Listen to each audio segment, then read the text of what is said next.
Welcome to the Trashcats Trashcast. I'm Richard. I'm Steven. And today we're discussing surrealism, the art based on bending reality and exploring your subconscious to fit your canvas, the subjective nature of art itself. It's gonna get weird. Yeah, all that shit's kind of weird. That's so much fun. Yep. How was your week? It's been chill. I got one surreal landscape finished this week. Nice. This is our second podcast, and my Hamlet in Darkest Dungeons is thriving. So it's been a pretty chill week. Your Hamlet? That's the name of your town in this crazy fucking dude. I've become borderline obsessed with it. It's by far the hardest game I've ever played. So I've just been like slowly grinding it for the last 6 months. It's been really fun. Nice. Yeah. What about you? I feel like it's been a short week since we just talked a couple days ago. Yep. But it's been very chill. I haven't worked since we recorded last, so Fuck yeah. been just kicking it at home. Oh yeah. We got a couple good days coming up and Then we're knock some shit out. And I think over the next few weeks, we're gonna start doing prep for the next season, busy season. snow vibes, and I'll see you this weekend. That'll be awesome. Fuck yeah, man. Headed to Detroit in the winter. Somebody asked, "You're going to Detroit in December?" And I was like, "Yeah, I didn't think that through." Well, to be fair, I moved up here I was literally the day before Thanksgiving when I moved up here. Yeah, that was a little much. I was in Cincinnati for like a week or so beforehand because I was taking time off and whatever. But it was snowing up here when I got in, and it had already snowed like once before that month. Everyone's like, "Why are you moving up here now?" And it's like, it just seemed like a good idea. Yeah, I'm bringing my work laptop just in case there's a snow emergency. You got any honorable mentions? I sure don't, but I'm interested in yours. So honorable mentions. First one, there's the new Cowboy Bebop on Netflix. Have you watched it yet? I'm a couple episodes in. I was very skeptical, right? Yeah, so I am too. I'm not a fan of much anime. Love art. Most anime is just cheesy as fuck and for losers, right? That's the truth. Yeah, We all know. it. We all know Yep. it. It's for nerds and losers. But there's some. I love anime, so yeah, But I get it. There's some awesome stuff too, though. There really is. And Cowboy Bebop was my first anime, and my favorite to this day. So I was very skeptical about a live action version that Netflix made, and so far it's disappointing in some ways, but overall it's just really fun. It's just they try to stay true to the show, but it's just really fun. So my second honorable mention, so the music, right? Like that's what makes the whole Cowboy Bebop world so amazing. I think it was probably my first exposure to like jazz, like real weird jazz shit, right? Yeah. The soundtrack for the show is awesome. It's incredible. It's what makes the show good. Like without it, it would just be like a on par anime. With it, it's outstanding. So right. The original music was composed by an artist named Yoko Kanno. Mm-hmm. And that person wrote the original anime music, and it was performed by their band, the Seatbelts. And the Seatbelts is a Japanese band led by the composer, Yoko, and they're an international ensemble comprising both of a stable lineup of musicians and various collaborators. The band was assembled in 1998 to perform the soundtrack of Cowboy Bebop, the anime series. Their repertoire covered and blended many different genres, mainly jazz, but also a wide variety of rock, electrona, funk, blues, orchestra pop, and other genres. So they also, I believe, did the music for Netflix version, and it's just beautiful stuff. And Yeah. the show really puts an emphasis on jazz and funk and stuff, and I think they did it really well. If you like Cowboy Bebop, have you seen Samurai Champloo? No. It's I'm not sure how much of the team is the same, but it's a lot of the same people, from what I understand, and the music selection is also choice. Very cool. It's a very different vibe, but it's very good. See, my big issue is it's hard to find cool new anime. Like, it's the old stuff where it's all hand done. That's extra rad. Last honorable mention real quick. The album Phantasma by our homie Chaotic Steel just dropped. It's on iTunes, Spotify, and Tidal, I believe. I just listened to some of it earlier while working out. Some awesome stuff on there. He's sending us a track later tonight, so we're going to play that next week. Very excited to share. Fuck yeah. Some brutal, weird shit. I tried to share his post on Instagram, but it wasn't showing up. So I don't know what the fuck happened with that. I tried restarting Instagram and it wouldn't show. So I'm going to try again later. I did try. Show some love there. So you ready for this, Space Cowboy? Fuck yeah, man. So surrealism. So what is surrealism and what separates it from other styles of art? Man, it's like a way more complicated and easy question than it sounds. Well, right. Whenever I think of surrealism, I think of the piece, This Is Not a Pipe by Rene Magritte. That's like the pinnacle of surrealism for me. So I think the real trick or like truest form of surrealism is when you have something that's surreal and you have the realism. And they come together to make surrealism. It's often overlooked as just abstract or weird art.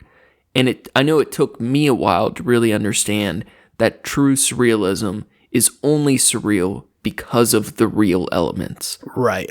And it's that combination that kind of pulls at the fabric of reality that makes it so interesting. So like, instead of taking acid at the rave, you take it in your aunt's kitchen. That kind of vibe, because it's way weirder in your aunt's house, you know? Like you gotta mix it up a little bit. Yeah, who said you need to go to a rave to take acid? Just take it and just chill up in your mom's living room. Exactly. You know, wait, you know, like they said they're going to go run some groceries, so you're going to pop while they're gone and then get just fucking wild. Exactly. Raves are meant for ketamine and opiates. You don't do acid at the rave. You do it after the rave. Bad trip, man. Exactly. When I think surrealism, I think of, it was either 4th or 5th grade. I was in class at SEPA, and the art teacher was telling us the differences between like how to identify abstract versus surrealism, like on a scale, like how to, was trying to like simplify it. And she was basically saying like, if it's identifiable as a thing, it's surrealism. If it's unidentifiable, it's abstract. That's a good rule of thumb. Yeah. And then, because then there's also things like Picasso and stuff, and it's like, it's identifiable, and I guess you could call it surrealism, but it's like, it's more nuanced, cubism and like abstract shit that's like, it's like there's like fringes of it, but like the simplified version of it is like that's the general rule to go by. Yeah, it's definitely a general catch-all term, but for its time, surrealism was very radical, revolutionary, and sometimes it was a very degenerate art style, which it's always a degenerate art style, which we love. It's all degenerate art in the best way possible. In the best way. So surrealism comes from a few elements happening all at once. In the early 1900s, we saw the post-impressionist movement coming to an end. Meanwhile, photography was becoming more common. This meant that people weren't really interested in realism in art anymore. because you could just capture reality with photographs. Fuck yeah. It was just more convenient nowadays to do that. Nowadays, I mean, in the early 1900s. The market for art then begins to shift towards showing life through the filter of the artist's mind rather than just through their eyes. So this was actually beneficial for people like Monet, as his work became more abstracted through his blindness, and I thought that was interesting. Yeah. Man, that would have been a very difficult time, though. Like at the kind of the whole revolution of the camera. Oh, yeah, the tilt of it was... Ugh. That's wild. Be like, no one cares about my art because technology. Like, yeah, that would suck. No one needs a portrait painter to... Right. Yeah.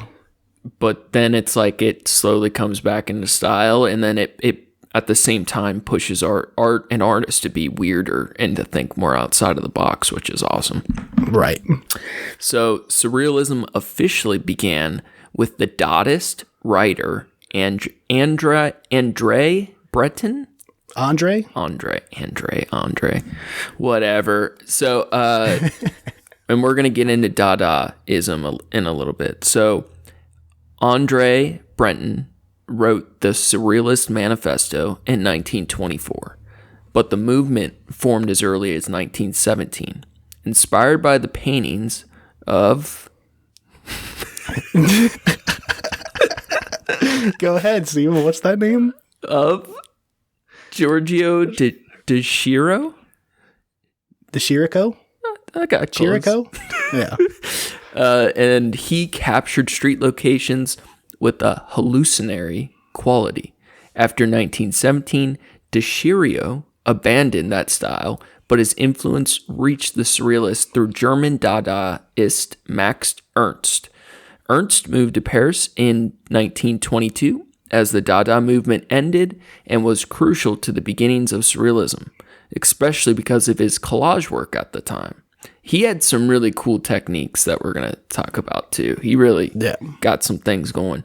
The disorienting illogic of Ernst's collages fueled Breton's imagination as he became more entrenched in Sigmund Freud's ideas. Freud had a big piece of the puzzle in this. Was it? Do you think it was funny? Yeah. So there's a Freud had a big dick. What? We're all thinking it. I like how I read Freud. this thing somewhere where it said modern psychology is mostly because of Freud, and there are so many people that were like we have to, okay, if he's like the person that's like people are listening to right now, like we have to prove him wrong. We have to we have to act now to like get him out of textbooks and like to prove what's wrong and right about his, because he made like a lot of really like bold claims kind of shit. Definitely. He stated all kinds of bullshit, but he was still so important. And he was the most important thing he did was like revolutionize talk therapy. Like he had all kinds of theories that were wrong, but he really was the start of psychotherapy and figuring that out through conversation with a patient. Yeah. So Dadaism began during World War I and flourished post-war. You can see that a lot of it's like political and has a general vibe of frustration and anger. Lots of collage work and imagery of protest. It really highlights the general vibe of the population. This is one of the first times in history where it was the norm to put subjective emotion into one's work. Most of the high-profile artists were doing it at the time. You think of the classical works even up to the end of the Impressionist era, and they all have these certain styles and the suggestive feelings of or themes, but it's not on the level and degree that it was taken to in the last century. The honing and the selecting of the nuances in the work is really what divided Dadaism into like fractal pieces of itself, which became the different avenues of surrealism and abstract art. So I'm a little familiar with Dadaism, but like, what is the aesthetic? Like I said, it's like kind of protesty. It's a lot of like angst. It's very it feels kind of like propaganda. Most of the pieces, when you look at them, have just like a vibe. Even if you just go into Google and you type in Dada art, DA art, it's like one of the first things that comes up is like a toilet, and like a urinal, and then there's like, I know that one. Yeah. Like famous other paintings of like portraiture, and they just have like a mustache and a beard painted on them, kind of shit. Like it's real. It's terrible. Yeah, it's real goofy shit, but it's like anti-art kind of thing. Yeah, definitely anti-art. It's like goth girl collage stuff. Goth girl collage stuff? Is that a thing? That's a whole genre. I know someone knows what I'm talking about. Someone else had a goth girlfriend that made bad collage. They're out there. They're everywhere. And I work partially in collage myself. As cool as a medium as it is, there's a lot of bullshit. Yeah, I can see what you mean. If someone's like, I'm a poet or I'm a collage artist, you got to be on your toes. That person is flaky, unstable, and probably not great at art. You got to be careful around those sketchy fuckers. I can second that. So, Dadaism's weird. Brenton and the others, including Ernst, experimented with hypnotism as a means to access unconscious creativity, but the group decided the experiments were dangerous. Yeah, they're really trying to push the boundaries of what art can be. Like they realized, I really do think so much of it was like, you know, the Impressionist era is over, and they're, you know, the people are able to take photos of things. So like the need for like art for hire was ending. So like there's jobs that are big people that do it for career. Not just like people that are just painting because and selling their work because they're well-known artists, but like they're just trying to, you know, pay their way. Yeah, there was definitely less patronage of the arts like the old days. So they're really trying to like push into like the new territory and shit, and like figure out like what's the new thing that's going to be marketable. And I imagine it was probably a really exciting time to be an artist. Oh God! But I bet there is so much hate early on. It's probably like the same way that we look at Warhol. Yeah. And the way that like, this is fucking stupid. Yeah. Like this isn't art. But at the time, it probably was. We probably would have thought it was so different too. Yeah. Have you seen the documentary Wormwood? That does sound familiar. It's one of my, like, it's on a higher tier for me than most documentaries. It's about this man whose dad was in the CIA who did the acid experiments. Mm-hmm. And I think it might have even been called Project Wormwood. But I think it had a different name, actually. But when the CIA was doing these experiments, his dad was one of the scientists involved in like dosing people with acid to record how they were affected. And his dad later died by what the CIA claimed was suicide by jumping out of like a 30-story building or some shit. And it's his son's, the documentary is of the son trying to understand his father's death, right? Yeah. And the family even, I believe, won a civil suit against the government. Like it got settled out of court after they pressed the suit. But the son is a collage artist, and it's his, like, it almost has a Dadaist vibe, but it's like his journey into his subconscious, trying to understand his father's death involved in this CIA acid stuff. And it's like at the very root of what surrealism is meant to be, like the subconscious aspects of trying to understand yourself and the world through your art. Fuck yeah. I haven't seen the documentary, but I do recognize it. And I think the reason that I recognize it is because I knew that Jimmy Simpson is in it. Who, for those who don't know, that is the guy who plays Liam McPoyle from It's Always Sunny in Philadelphia. Oh shit, yeah. One of the McPoyle brothers. Their characters are so great. They're fucking good.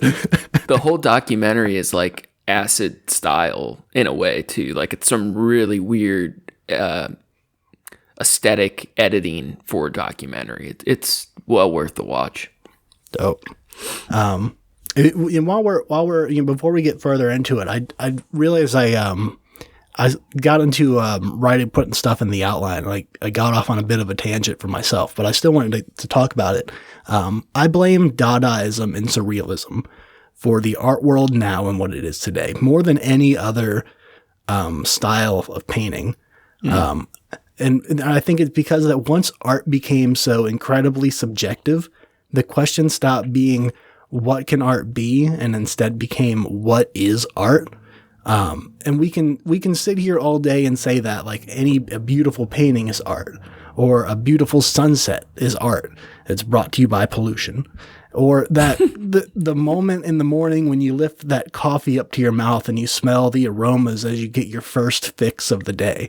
It's all beautiful. Like it's all crafted somehow. And because the art world is so subjective, you can make the argument that it's all art. And then people put the works of Pollock and Warhol or a banana taped to the wall on the same level of these masterpieces, which whatever, I guess, like we like the things that we like. The branding of it is probably the real problem of it. People paying more money than I'll make in my entire lifetime for a shitty or untalented work because the irony of it or the name on the tag, like that makes me really mad. Yeah. So I had to get that off of my chest. No, you're totally right. Instead of like, even now, like instead of what is art, it's like what isn't art. Yeah, exactly. Yeah, and then like the whole internet meme art culture, with the NFT shit, it's like what can we pretend is art and sell to grift people? Yeah, exactly.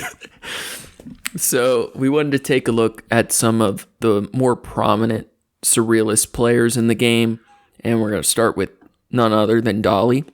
Yeah, Dali's the number one artist I usually think of for surrealism. Even when I think of like art in general, probably Dali's one of the first ones that come up. I think he by far is the biggest one. Supposedly, looking back, like at the time, Magritte was the one that really like opened surrealism up to the world. But as far as standing the test of time, I think it'll always be Dali. Yeah. So, Spanish painter Salvador Dali joined the Surrealist movement in 1928 and captured the attention of Sigmund Freud himself. He preferred his work to any other Surrealist, which is quite the endorsement at the time.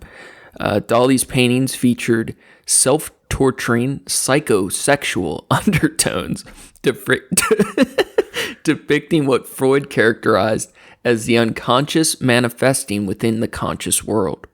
His paintings border on illusion, employing a realistic quality that brought him long-lasting worldwide popularity.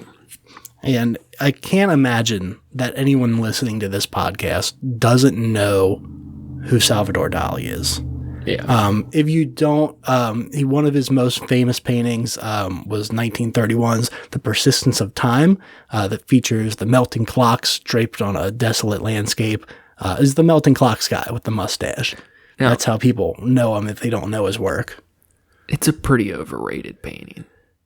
I agree. Persistence of Time I like. One of my favorite ones I like of his work is the Disintegration of Persistence of Memory. Yeah. That's or Persistence of Time. I thought it was Persistence of Memory. Maybe I'm tripping. I can't remember. Yeah. But it's one of it's that painting, but it's like being molecularized, and like he kind of goes into like some cubism stuff with it, which I'm not a big fan of, but he puts his style on it. It's definitely one of the more wilder pieces he's made as far as just like paintings go.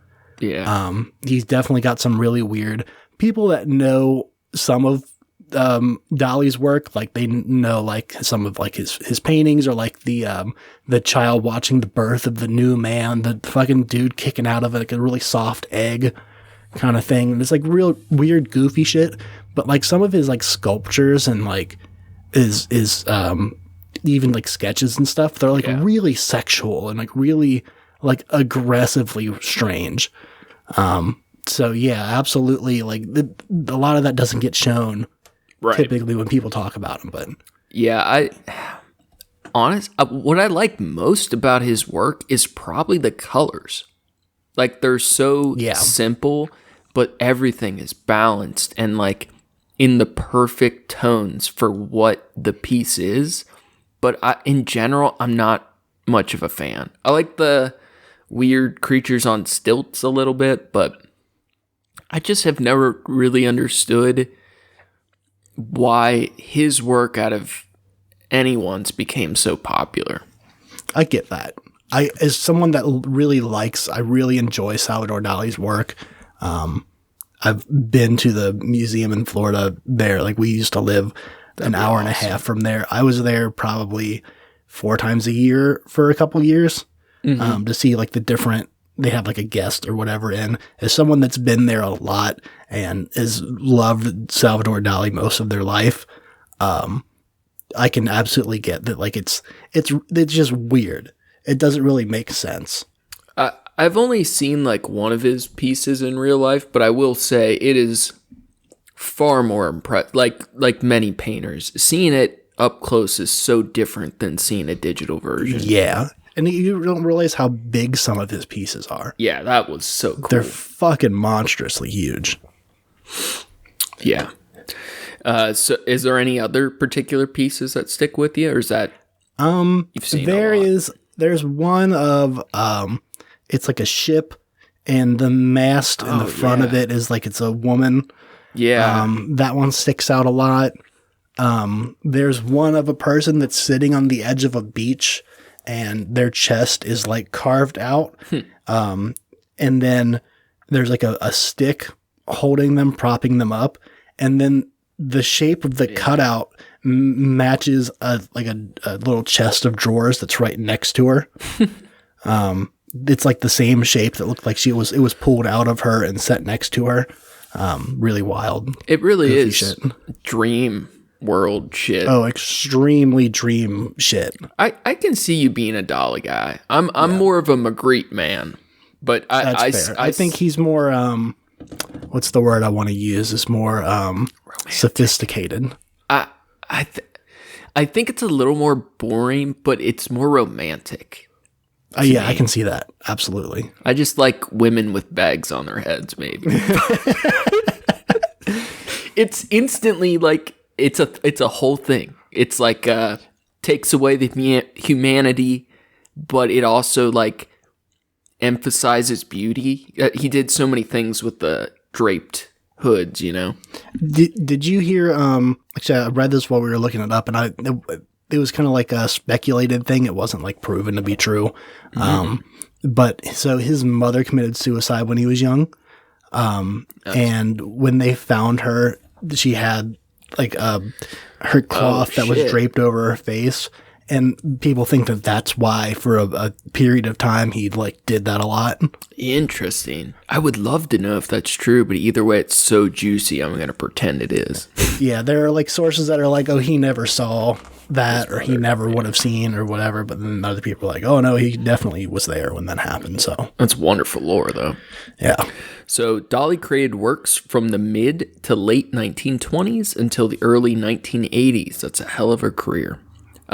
Influenced by Impressionism and the Renaissance masters from a young age, he became increasingly attracted to Cubism, which, out of any genre, I think I fucking hate Cubism the most. Yeah. Whose whole aesthetic is like, oh, we like corners. Like, I'm really inspired by squares. Like, get the fuck. I will say the best advice anyone ever gave me as far as like cleaning things go or like trying to like make your apartment look clean, someone said put everything at right angles. People like right angles. Right angles like, for cleaning is great, but in general, but I get how that translates then to the art thing of like, oh, it's a pleasant, convenient thing. It's easy to understand. Not defending cubism. It's like triangles are the strongest shape. You got the 3 equal sides, so the 3 sides, like 3 points, like if you're doing stippling or like flare on a piece, you always do dots of 3. It's a whole thing. And I fucking hate right angles in art. I want organic, smooth shapes. Like, but it can be done to a point where it doesn't work. Like, you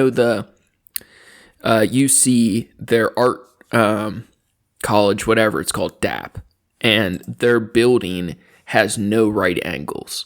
Yeah. Which sounds really cool and it looks cool from the outside, but to try to walk around an art college with no right angles, it's bullshit. It's like walking through a Dali piece, like stairs to nowhere. It's some Harry Potter shit. What I don't like about cubism, or what cubism tells me right off the bat, is that you're bad at proportions, and you hate trying to get perspective right.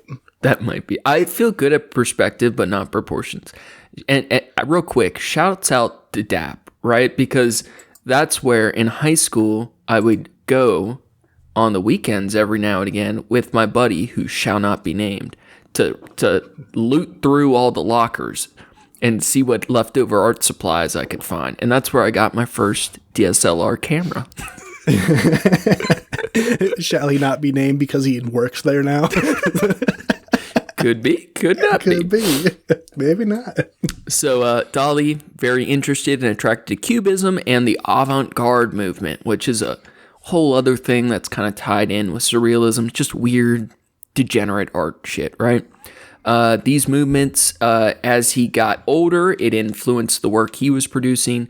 Dali's artistic repertoire included painting, graphic arts, film, sculpture, design, photography, and sometimes he collaborated with other artists.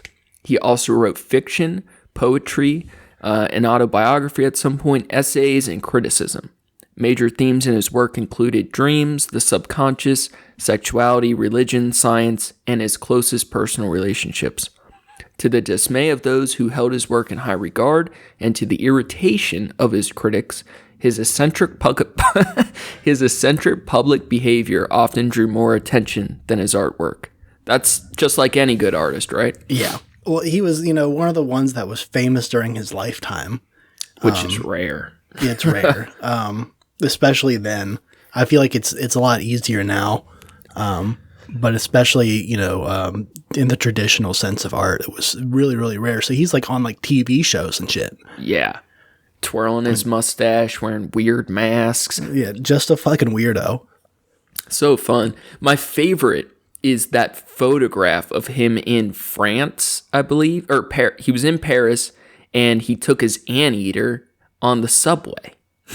Yeah. It's like such a classy picture. When I think of classic man, I'm thinking of that picture. So he took his pet anteater. Fuck Don Draper. Right. He took his pet anteater for walks in Paris in the late 1960s. It is thought that Dali's pet was a homage to his close friend and collaborator, Brenton, who was the writer of the Surrealist Manifesto, right? Yeah. It's awesome. Yeah. He also had a pet ocelot. How cool is that? Fucking cool. Fuck, dude. Ocelots are so rad. They're so pretty. They're a thin, gorgeous. They're a thin, medium-sized cat, which is rare, right? I think ocelots are the biggest ones, the biggest cats that purr. Oh, that's and like awesome. Meow. They don't roar. Dude, how do we get ocelots? Get some stupid money. Get some what's his name? Tom Cruise fish money.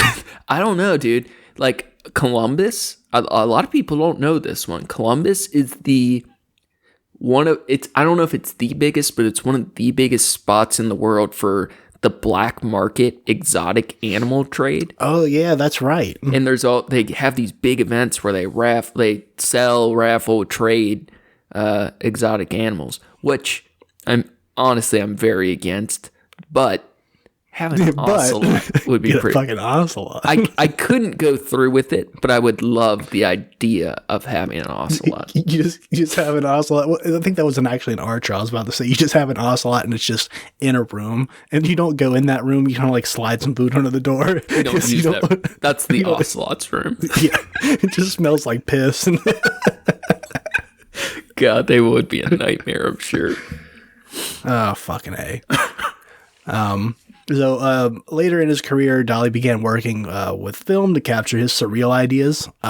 He was later hired by Alfred Hitchcock to help create a surrealist dream sequence in the 1945 film Spellbound. I'm not sure if it's Spellbound or a different one, but the iconic scene is like a woman's eyeball being cut into with the razor blade. Ooh, ow. Like he was just... I can't even think of that. He was like so excited to make some like weird film shit, you know? Yeah, and he did some other like goofy like short movies stuff that you can watch at when you go to the Dali Museum in St. Pete. There's like little viewing thing where they like set up some of his films, and they are just completely unsettling. One of them reminded me a lot of the video from The Ring.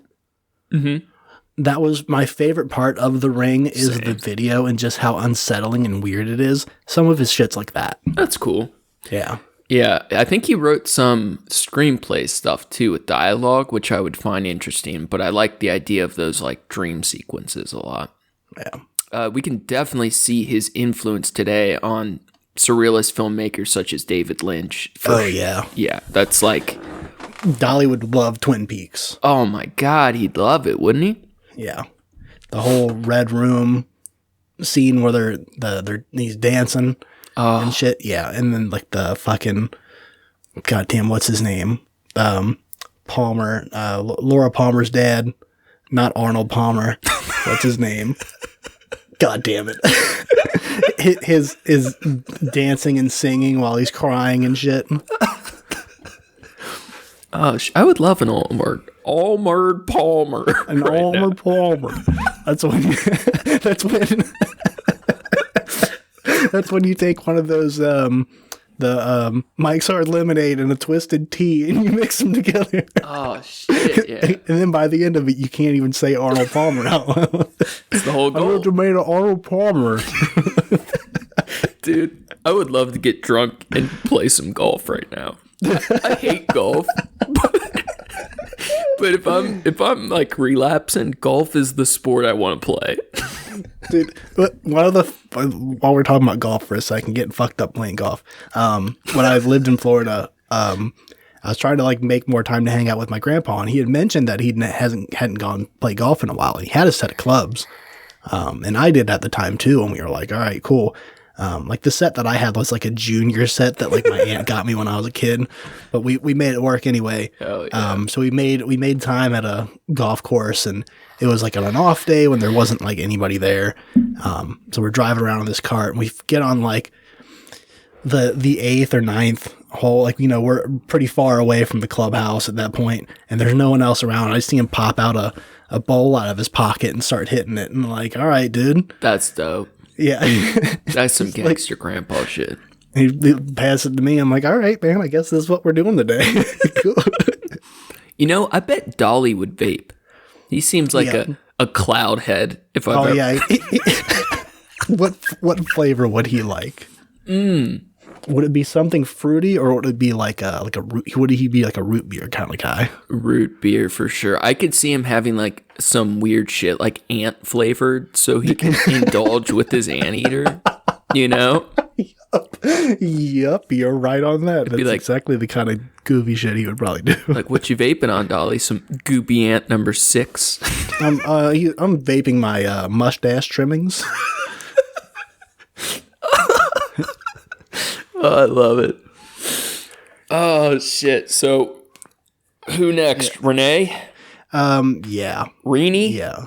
Reenie. Reenie McGreedy. I was going to say, yeah, Dali was the artist for sure that, like, I first, I guess between Dali and Escher were the two ones that I looked at and was like, oh, this makes me want to, like, do art. Like, get serious about it. When I saw that it wasn't just like still lifes and like sculptures and shit, like it became, or like the sculptures weren't just like statues and shit, like it was something else. That's really cool. I know Magritte kind of had that effect on me. I think my first, the first time I like fell in love with art, it sounds so goofy, but was the art of the Gorillaz, their album covers. And I had, of course, the cooler older cousin who like he did art and he was always drawing them and like painting it, doing cool stuff with the characters. And I was like, I got the Gorillaz art book, and then later I was getting into Magritte, different weird shit, and it was like Gorillaz was just cartoonish enough to get me hooked for like creating something uniquely beautiful or like that told a story. And then these surrealist artists were like what made me want to take it seriously, like you said. So much fun. It actually just reminded me, you said the Gorillaz art stuck out to you, and I realized the first album art that ever stuck out to me, and it was Korn, Follow the Leader. It's a great cover. My neighbor kid made me, and the neighbor kid's older brother, this was the older brother thing. Yeah, of course. He burned it on a cassette tape. Nice. And I was like 6 or 7 when it came out. Oh, shit. So he gave that to me, and it was like Freak on a Leash, and was the one with Limp Bizkit. I think that's on that album. I don't think so. All in the Family, yeah, that's on that album. Is it? Yeah. And fuck that was Limp like, Bizkit. Yeah, they're saying like fuck and the like. Fucking cool, man. Hey, that was important shit at the time. You know what I really want right now, though? What? Some Belgian waffles. Oh my God, some Belgian waffles. Some big fluffy motherfuckers. And you know why? Why? Because Rene Magritte was a Belgian surreal. Dude, look at those Magritte. I said Magritte. Rene Magritte Dressen was a Belgian surrealist artist who became known for creating a number of witty, clever, thought-provoking images. I love how you talk so much shit about how much you like Magritte in the first half of this, and then now you're just like disrespecting this man's legacy. I can't help it. He's cheesy as shit. I love it, it's goofy. But it's cheesy. Funny, though. Often depicting ordinary objects in unusual context. His work is known for challenging observers' preconditioned perceptions of reality. His imagery has influenced pop art, minimalist art, and conceptual art. That is for sure. What are your thoughts on Magritte? Magritte? I honestly, didn't really get into him very much until I was older. I saw... of course, about like the Son of Man, with the dude with the bowler hat and the apple in front of his face and shit like that. And there's the one you pointed out earlier, the This Is Not a Pipe. I had seen that one before. But when he was like the guest artist at the Dali Museum, and it was like showing, they had like a whole wing that was like a bunch of his work and like some of the stuff that like Dali was doing at the time, and they do like shit like that. And it really gave me a new appreciation for him. Because I feel like some of his works that I had seen, like they were his more famous pieces that were like just kind of looked kind of similar to me. It wasn't like a huge difference because I didn't dive into it. But no, he's definitely got some cool shit out there. Yeah, I'm not a big fan of the bowler hat, but it's so iconic, and I think I like grew to appreciate like the apple, the faceless man. It's iconic. Like he almost like was to me it felt like he was one of the first artists that like had a brand. You know? Yeah. Yeah. You could always tell it was his. Things were iconic. Rarely showed faces, and it felt mysterious. The women hooded or whatever. the piece of the couple kissing through the hoods is probably my favorite by his. And I just remember thinking it was so weird, right? Like, that's the piece that I was introduced to him by my grade school Catholic art teacher, and that got me thinking. You know what I mean? Yeah. But I'm trying to push that, leave some room for the Holy Ghost in there. Yeah, good Christians wear these before they kiss. Right. Oh my God. Keep their sins from the eyes of God. I love that though, the God can't see a sin kind of thing. You cut the hole in the blanket, right? Yeah. Oh God damn it. But Magritte's rad. Yeah. I was gonna say something else about Magritte, and I just lost it. When you said cut the hole in the sheet. Yeah, I don't know. Rad work. Like I said, I just didn't get into him until later on in life, which kind of felt like, you were talking about his brand. That's what it was. So you're saying, you definitely, you look at a Magritte, you can tell it's a Magritte. There's like, there might be some other aspects of it if you've never seen it before, but it's pretty clear to tell his style. Right. Some of that's true with Dali, but I feel like the thing about like Dali's like brand is like when you're looking at this piece of art and you're like, oh, this is pretty wild, and you think, how uncomfortable does it make you? And if the answer is pretty uncomfortable, then the chances are it's Dali. Yeah. You know what kind of reminds me of Dali? What's that? Courage the Cowardly Dog. Oh, yeah. I can see that. I think they had to have been inspired by him. And I fucking hate that show. Hate it. Now, do you hate it because it was a stupid show or because it's terrified you when you were a kid? No, I even disliked it. I was unsettled by it as a kid. I was like, I don't like this scared dog who's always yelling at me. There's like long periods of silence, and then I'm being shrieked at by a purple dog. And I didn't care for that. Not one bit. I enjoyed the unsettling parts of it. Like, it was always like to seek out the ones that were like, oh, this one was scary. The Return the Slab one. Mm-hmm. I thought that was really scary when I was a kid. But the other ones, I get it. Yeah, it's just fucking... I bet you liked Invader Zim then. I did like Invader Zim. Now, as a young goth, everyone thought I loved Invader Zim. Oh, yeah. I did not like Invader Zim. And it made life very challenging. Because everyone's telling you about how Invader Zim is good. Oh, my God. Enjoy it. Check out Tim Burton and Invader Zim. You'll love it. Also, Tim Burton can get fucked. I like Tim Burton. It's cheesy, but I like Tim Burton. I like Nightmare Before Christmas. My niece told me Coraline's really good, and I haven't seen that yet. I like Corpse Bride the most. That's my. I haven't seen that one either. Actually, I think it. Nightmare Before Christmas is a classic, but I like Corpse Bride a lot more. Okay, I will say, as a young goth addict, I did my own version of the Magretti's.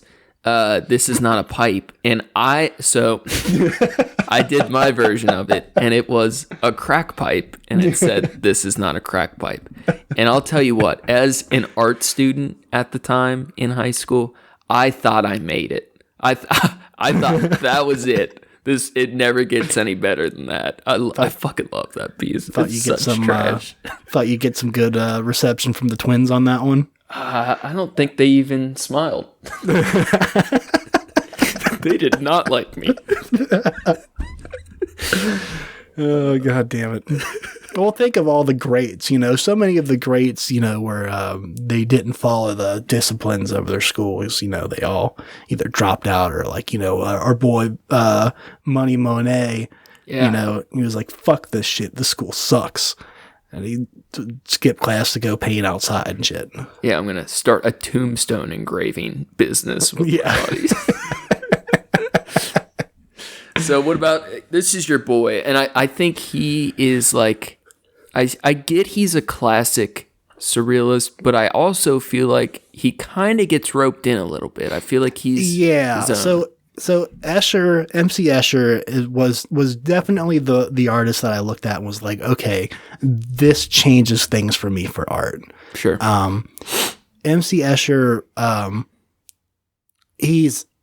think so much of his work falls into the surrealism category, but I feel like it goes so far beyond that. Like the things that he was doing, like wasn't to like try to be surrealistic. It was just like he made wild shit.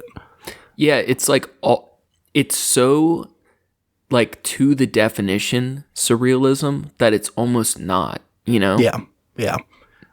So MC Escher was a Dutch graphic artist who made mathematically inspired woodcuts, lithographs, and mezzotints. Despite wide popular interest, Escher was for the most of his life neglected in the art world, even in his native Netherlands. He was 70 before a retrospective exhibition was held. In the late 20th century, he became more widely appreciated, and in the 21st century, he has been celebrated in exhibitions across the world, which is wild to me because his art was unlike anybody else's at the time. Yeah. Just even the style of it's all woodcuts and lithographs and stuff. But the technical side of the intricacy of it was so detailed and incredible. It just seems wild that no one was picking up on at least that. But his work features like mathematical objects and operations, doing like impossible objects. He's the one that does, if you don't know MC Escher, he's the one that does the stairs, the continuous stairs, or like the continual like flowing water. He did explorations of infinity and reflection and symmetry, perspective, hyperbolic geometry, tessellations. That's actually how I found out about Escher was. We were doing, I'm sure I've probably seen some of his work before then, but we were doing something with tessellations in art class in like 4th or 5th grade. And like we had to make we were given like a little like 2x2 inch square Bristol board, and we had to create our own shape to make a tessellation out of. Yeah. And had to be inspired by like an animal, or like they gave us different prompts for different people. And I made a fish, and then we had to make a tessellation of it, and then color in the tessellation, and then take those pieces and turn it into like a dodecahedron and like a big pointed nice thing. Yeah, it was pretty cool. Yeah. That kind of reminds me of like when you're doing an art transfer, graphite transfer on the back paper. That was like a big technique for me when I learned, right? But the artist we mentioned earlier, it's Max Ernst, right? Yeah. Ernst? Yeah. Because he contributed heavy to surrealism. The other day when we were talking about like staring at the clouds, or like a wood pattern and watching things get liquidy and drip, he like influenced surrealism so much because he started doing this thing where he'd just lay down, he'd throw his spare drawing paper all over his studio, and then he would just rub the paper with graphite to pick up all the wood textures, and then he would let that get abstracted into his work. And it's like it's so like it's so perfect, you know.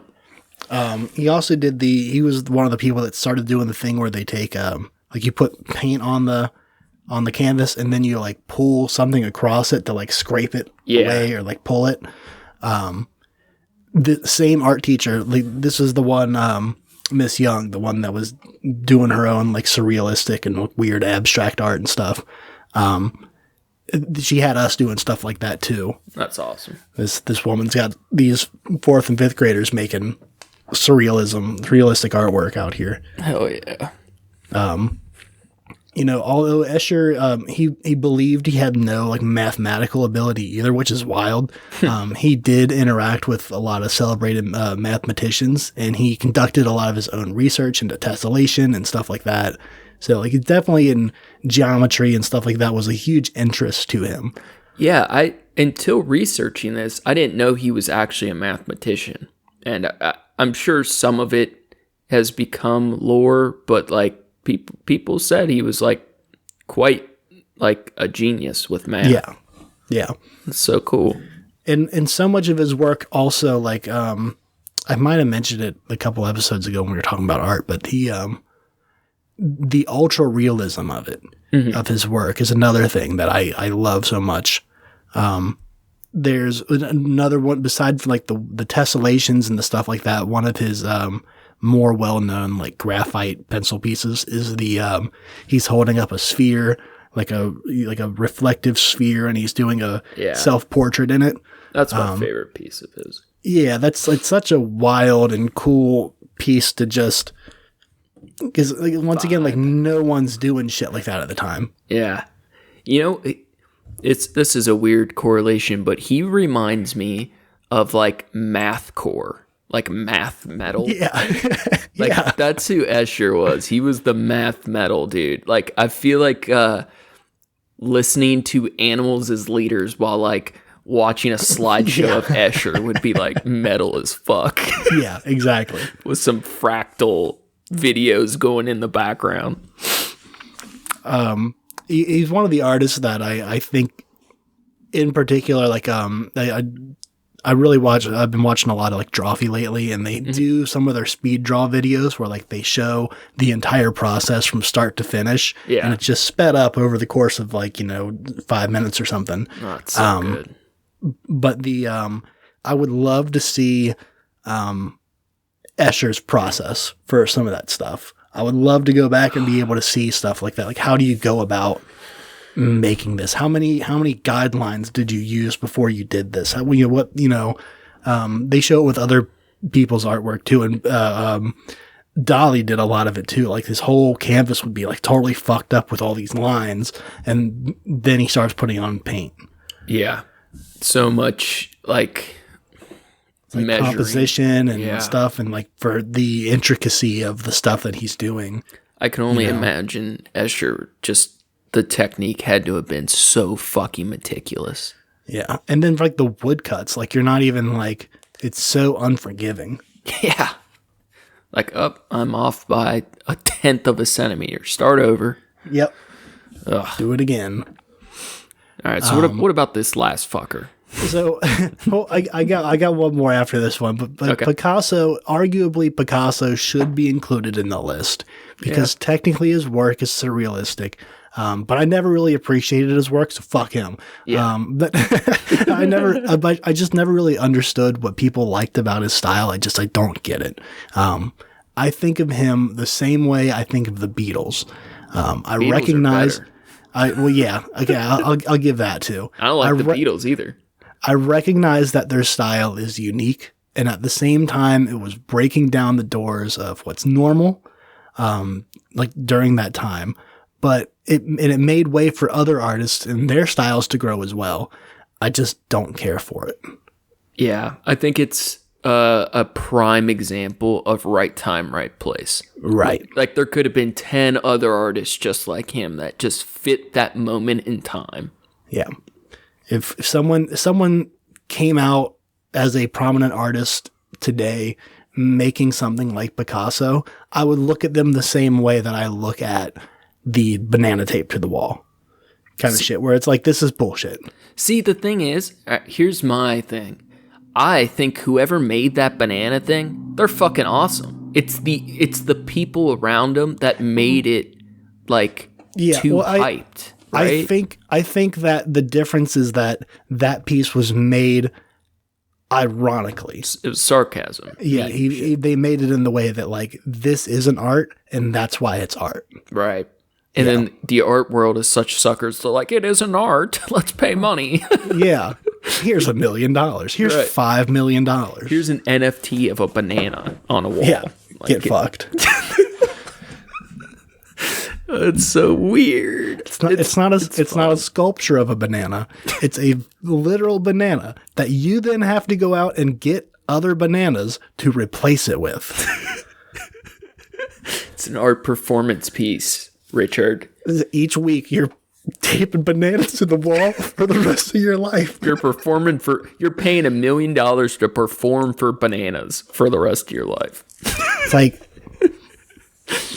I hope $5 million included service for someone else to come out and do it at least. It would have been really funny if they would have like purposely injected the banana with like gnats, little fruit flies, or some shit.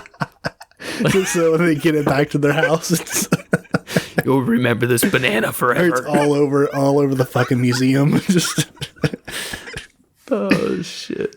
Fucking A. The last one I left on here was our afterthought. Yeah. It's a Frida Kahlo. So I thought this was interesting that a lot of her paintings share similarities with some surrealistic styles or themes. And some people did proclaim her to be a surrealist, but she actually rejected that designation. Good for her. She was too weird even for the surrealist, right? Yeah. Honestly, she's just like a female Picasso. But I will say, I think she's bad. I like her work. I think her work is much more talented than I agree. Picasso's, without a doubt. I agree. She should have had his fame. And it was definitely a thing where, it's just part of the times, right? Male surrealist artists didn't really accept a lot of prominent female surrealists, although there were quite a few. I think it's fair to say that most men in any field in that time, and still, but also then, they didn't see the value of their female coworkers or counterparts. Yeah, and I'm not a fan of hers, but she deserved a better seat at the table than she got too. Yeah. So I got some prompts here. Okay. Just to get off onto, like, make it a little bit more personal here. Yes. Help me get off. Yeah. How do you feel that surrealism in general affects the way that you look at art? Just kind of how I spoke a little bit about it previously. It's almost hard to like really explain because it's similar to yourself where it really influenced everything. Like I didn't appreciate, right? So like I didn't appreciate realism, right? Like fuck a still life, fuck a landscape, fuck a portrait, all that stuff. And it's like surrealism, which I feel like so many other people, it's like your gateway into art. It's something different. It lets you like appreciate something that's weird and you like find what you do like or you don't like. And the elements that I did like have stayed with me since, greatly impacted my art. But by learning like how to appreciate the surreal, it really helped me learn to appreciate the real too. Like I don't think if I never would have got into surrealist art and then became an artist, I don't think I ever would have been able to appreciate a still life of flowers or a random, like to understand the person in a random portrait. And now like those type of things feel equally as valuable as some weird, cool surrealism. Yeah. Just it changes just perspective in life, how you appreciate aesthetics and subconscious, Yeah. For me, I noticed when I was, excuse me, when I was young, and it would just be like drawing like cartoon characters and stuff. Like I'm like really young, like 5 or 6 or whatever. I remember, my aunt had shown me a book full of a bunch of Dali pieces, and it stuck out to me that like this is. In a way, in my head, I was like, oh, this is like, I'll never make stuff like that. Like, I would love to, but I just don't have the ability to do things like that. I know where you're going. And like, that kind of like brought on the challenge of it, of like, well, maybe I could try to slip that into some of the stuff that I make. And I didn't really get around to feeling confident with any of it until like high school-ish. And then I was able to kind of break down the pieces of it. Like you're saying, the realism that affects you can't have the surrealism without the realism. And most of what I like to draw and make was based in realism. I like the hyper realistic quality. At least that's what I tried to go for. I like really detailed, like graphite work. So to try to work that into like a fantasy kind of, situations, or like try to like bend it a little bit. I like to play with that. And I like to try to work that in, but I think that it was really that time that my aunt showed me, a book of Dali pieces when I was way too young to really understand it. That latched on to me. Yeah. That's the perfect time to experience those when you can't understand it yet, right? Right, exactly. I thought you were going to go a different route. I thought you were going to say, like,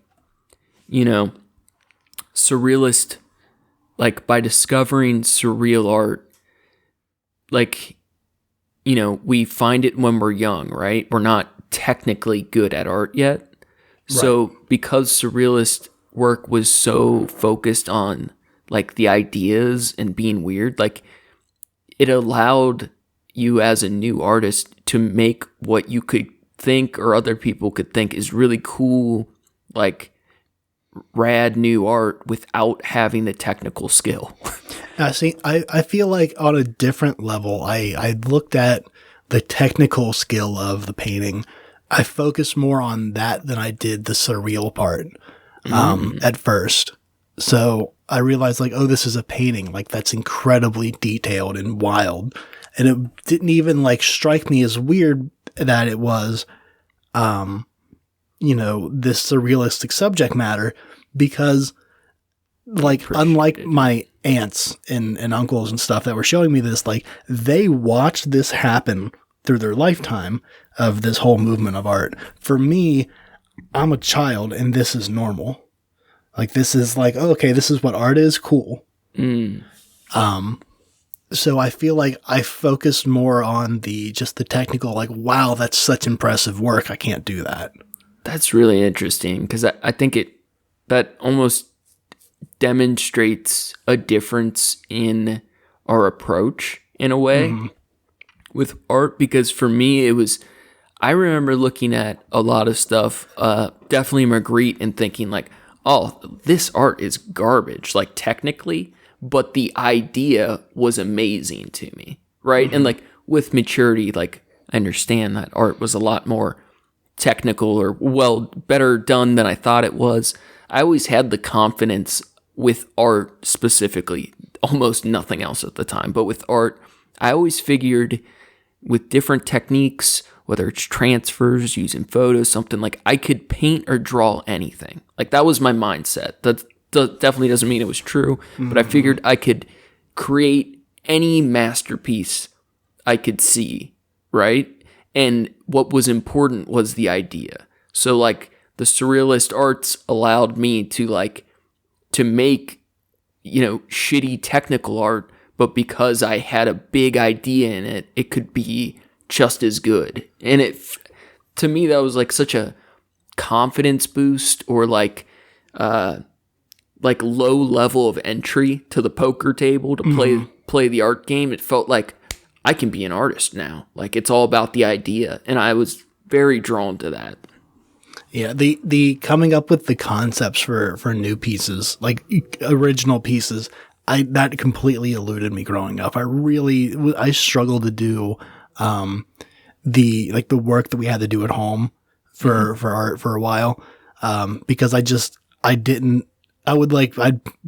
take pictures and like use it as reference and paint those pictures and shit. And sometimes add in like weird colors in the background and stuff like that, or like different details or whatever. But it was never like, oh, I have this concept for a thing. It was like, I need to get this done so I can pass this class. The technical side of so much of the work, I think, is what stops me. I feel like you're an overthinker. That's what I look at first. I think with a lot of art is, Well, first it's like if it catches my eye to begin with, where it's like, oh, that's interesting. But then like the technical side of it, I think is what I really look at first and I dig into. And that being said, with like even like construction kind of stuff, like I look at like, or, different things like, or, tools or whatever. I look at that a lot first because especially in art, I feel like there's a mentality with most things that if it looks like something that I can make, I don't give a fuck. I don't like it. If it looks like something that I would make, that's different. But I can't, like that interests me. Yeah. If it looks like something that like, of course there's differences. There's things that like, oh, I could probably, recreate that, or I could make something like that, with some time and some effort, like because I want to, because I like the way it looks. I'm sure there are definitely some outliers to that, but yeah, for the most part, if it doesn't seem strikingly like very skilled in technique, I don't give a fuck. That's interesting. I think in a lot of ways you're I think you overthink a little bit. You're kind of craftsman-y about things. Like I think I'm an arts and craftsman.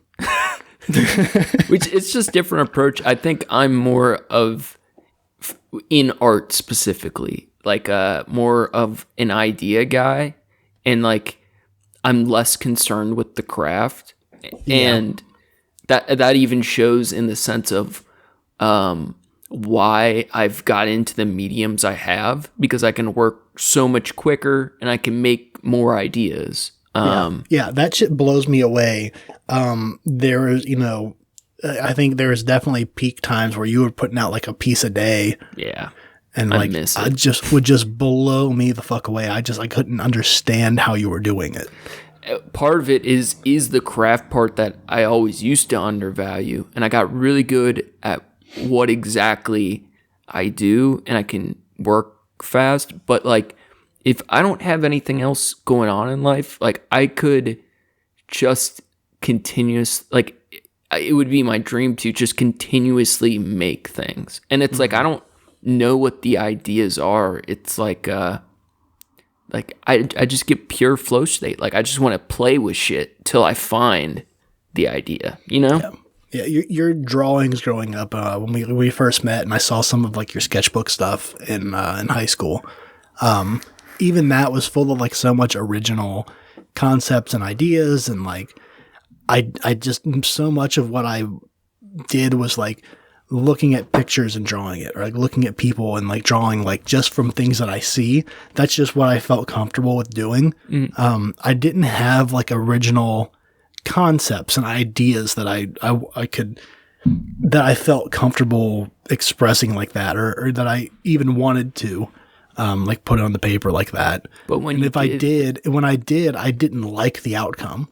When you did, I thought they were super strong because you had the technical ability. Like as a by hand artist, like sketching or like painting, probably like you have way more technical skill than I do, for sure. Like, yeah, I feel like that's always been the part that I focused on, because coming up with the ideas in general just didn't come to me. At least not in a way that, like, it's once again like comparing myself to other people, like the people that I saw around me. Like I have ideas for stuff, and most of the time when I have ideas for stuff now, it's not of drawings that I want to do. It's of like things I want to make. Oh yeah. Like I think I told you about the mirror that was left behind in the bathroom that I want to work on here. Mm-hmm. That I'm gonna like spray paint with the glass, the stained glass paint, and like do some goofy shit with that. And it's like, it's just something that a piece of medium that was, I found for free basically, and I'm gonna try to turn it into something cool. I wish we could combine like Master Blaster into a super artist of technical prowess and big ideas. I'm pretty sure they just call that collaboration. Nah. Master Blaster. Master Blaster. Dude, oh man. I think though if we can get you to a mind-shattering psychotic event with enough IV, DMT, and acid, maybe a side cocaine habit, just enough till you lose control for a little while. I think you can get there. Yeah, sign me up, bud. Let's go. Let's do it. Start sending you something in the mail every week. Yep. This is your art medicine. My subscription box. Art subscription box. It's just drugs. Just drugs in the mail. Thank you, UPS. The best drug Brought to you dealers by in America. stamps.com. Dude, when this is a really funny, awkward moment. I don't know if they might hear this, which will be even funnier. But when me and Sarah were first dating, I think like one of our first, like my first birthday that we had been dating or whatever, her family gave me some gifts, and her stepmom gave me a digital scale, like one that could weigh like pounds. It was a nice digital scale. And she gave it to, I didn't know what it was. I open it and I look at it very skeptical. And she's like, "It's for your business." And I was like, "Sarah, what have you told your family?" And dude, she's like, "No, your art business." And I was like, oh.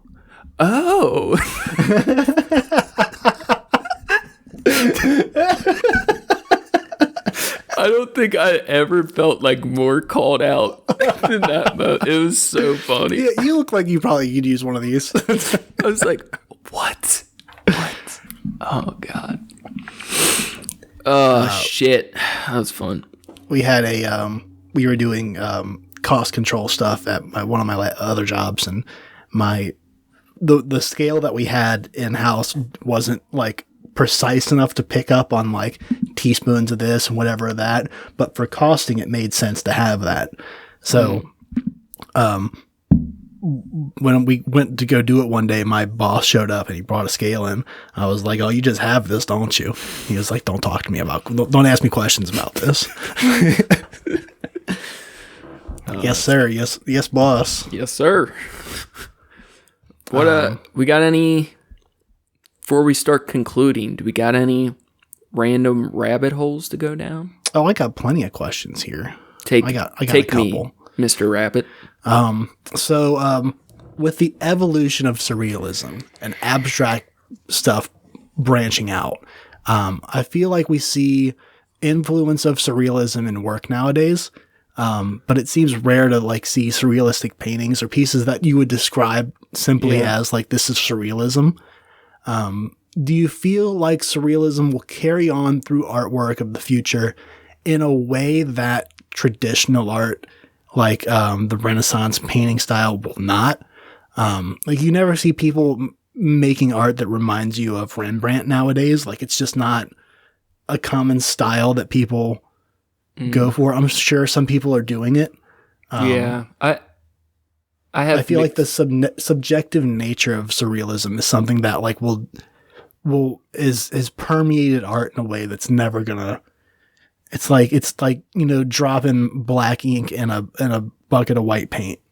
You're just never gonna get it out. Yeah, there aren't a lot of people doing classical paint styles, and you probably see even less traditional surrealism. But there's always someone who like holds the torch. You know what I mean? Like there's a handful of like real painters I follow that might spend 3 to 6 months on a painting, or a handful of like true in spirit surrealism. There's always going to be someone, but it is weird like how temporary art styles are. Like max run, you have like 100-year window before the game changes. I think we're going to continue to see more things along the lines of anti-art, digital art, things that like push the bounds of what we think is like normal art. Kind of like the the trash wave music, where like the bounds are always going to be pushed, right? Which is for the benefit of art in general, right? The weirder shit gets, the more cool shit that, tends to stick in the middle. But honestly, like I don't know, as I get older, I like older art, but the last like 5-10 years of art has been both invigorating and disappointing. Like I wish there were more people that were looking to surrealism or classical painting, Mm-hmm. Now, how long do you think it's going to be before digital art, like NFT shit, is like such a norm that people will look back at like paintings on canvas and be like, oh, that's retro? I think that's already starting to happen. That's vintage. I think in the Midwest, in the Rust Belt here in Cincinnati, I think that isn't the case, but I think for many places, physical art's falling out of fad for sure. People look at cash and they're like, oh, that's like vintage Bitcoin. But here's my prediction, right? Here's my big one on the digital art game. I think the blockchain will break. I think it's art. Supposedly, the feds can already get like multiple levels down the blockchain, and like for super secure things, some people try to go so many X layers deep or whatever. But the reality is, it's all backed up. So every illegal thing is recorded, and one day the feds will have proof of every money laundering, every art piece, so any activity done on these blockchains. I think NFTs are going to be a fad that lead to the new spin-offs. Next thing. Yeah. I think there's going to be different digital mediums. I think NFTs is like the gateway that gets us to the new forms of digital art. And for that, I think it's great. I think it's great for the artists. I think it's, some really cool stuff coming out. I just think it's just so new. It's so faddish, and there's all these grifters just naturally attracted to it. So I don't think it's going to last forever. Yeah. Agreed. Let's see. I had speaking of time. So imagine you have the ability to travel through time, and you take a Dali piece back in time to the Renaissance. Think you're holding like persistence of time, or persistence of memory, and you take it back to the Renaissance time. And just like their reactions, like how like they. Like, would you be burned at the cross, like, or the stake? I don't think they were doing the burning at the cross in the Renaissance at the time, but like the technique it's technically like so realistic, so it kind of fits in with what, like the style, the technical style is, but the subject matter is so disfigured from what they're used to. I feel like you could definitely spin a web like, oh, this is what artists. Although they do the same shit they're doing now, it's just in the future, this is what reality is like now.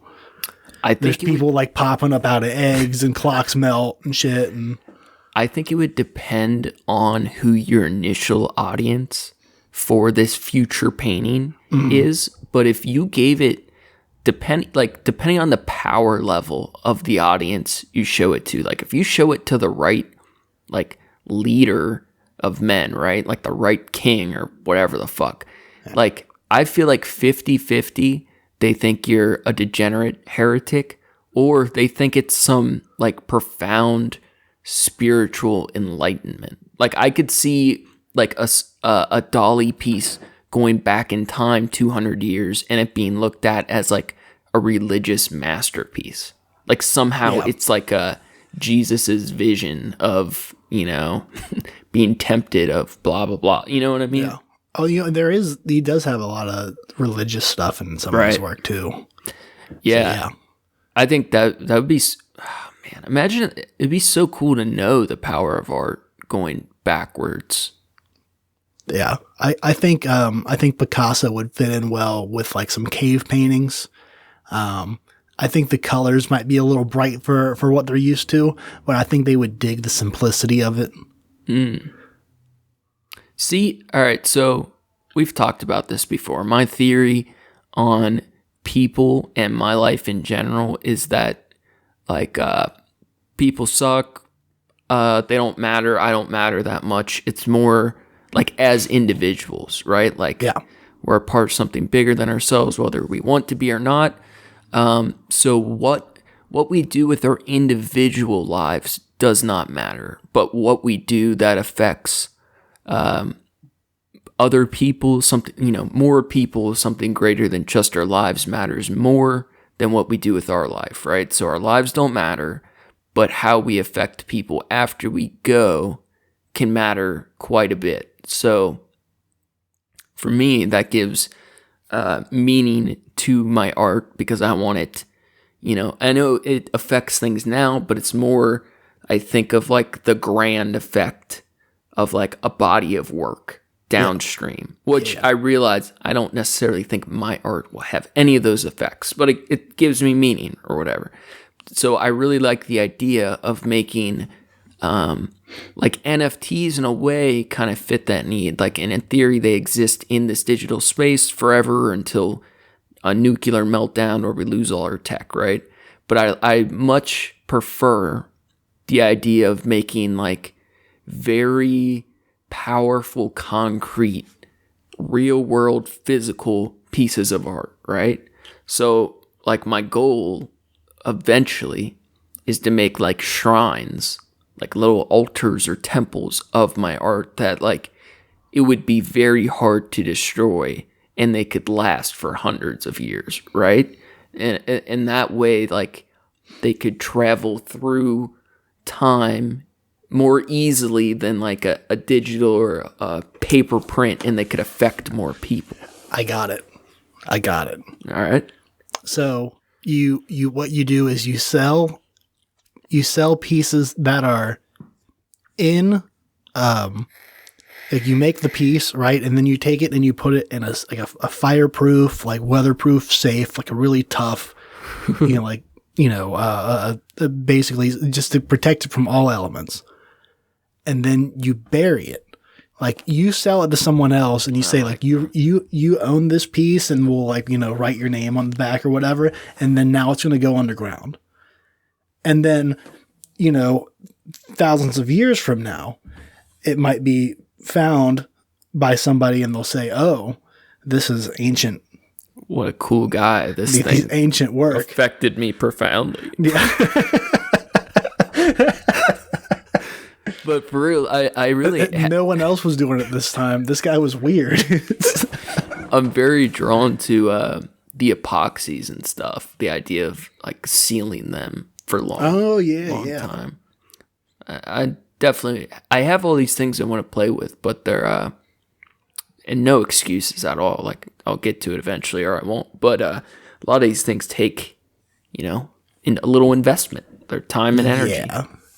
You got to get to time and energy and cash. You got to get to that level before you can have the means to really make it happen. The way, you dream of it. Right. We all can't have gold swimming pools, right? And even if you would, or even if you could, why wouldn't you get that, the Vanta Black? What was it a thing about the Vanta Black swimming pool is like if, you had a super pure black swimming pool, like it's supposed to be. The water would like boil from the heat of the sun or something from absorbing that much. I don't know if that's true, but that's a really cool thought. Yeah. Oh, man. The forbidden swimming pool. Yeah, holy shit. Just throw your raw meat in there and cook it real quick and eat it right up. That's the meat pool. Yeah, that's the meat pool. just boiling your jeans and your meat. That's where we boil our denim. Cook our chickens, boil our denim. Very, it's solar powered, so it's good for the environment. I like to think that no matter what time period you take Warhol's work to, people get pissed. Even if you were to like take it to the future, I think once our influence has reached the masses, like you and me, our influence has reached the masses, everyone will know and come to terms with the fact that Warhol's trash. Yes. And typing that out made me realize, or thinking about like this note made me feel like Aku from Samurai Jack. Oh, It says like, in the future where our evil is law. It's like they'll look at it and be like, this poor man, this poor epileptic man. What happened to this poor seizure-ridden child? Oh, God damn it. What are we doing next? We got philosophy. We don't have anything planned. Because we've been working so hard. We're so far ahead. What about something like immortality? Because we could do like the immoralness of immortality. We could do like a little intro on like Fountain of Youth, the ideas of immortality, and then people have always wanted to live forever, what that would be like. I'm down with that. Because I feel like also there's probably definitely we both agree that neither one of us wants to live forever. But you got a question in there. I was going to say, but maybe it might be a question of, but how long would you like to live? See, but you seem like you've got. I would want to live as long as possible, but I need to have an escape route. I have to be able to kill myself. If I wasn't able to, I don't know if I could take that gamble. Well, maybe we'll discuss that on an episode. Yeah, possibly next week. Imagine watching generations of men, women, and child die while you with the most futile results try to kill yourself. You've jumped off of every large bridge and building. Just thousands of years of trying to be a known artist. Every hospital in the world knows you because you've stabbed yourself so many times. Well, on that note. Yep. Thanks again for listening. Just some quick suicide shit, and then get right into the end. Thank you to Approaching Human for the use of his music. You can find his work on SoundCloud at Approaching-Human. Thanks, John. Looking forward to playing that This Is Christmas remix. Hell yeah, dog. Make sure to check the show page at Trashcats Trashcast on Instagram for news and arts from the show. Make sure you check out Facebook for the memes. If you're super bored, you can check out my trash art on Instagram at Skyzix, SKYZICX. And shouts out to Cowboy Bebop. Yeah.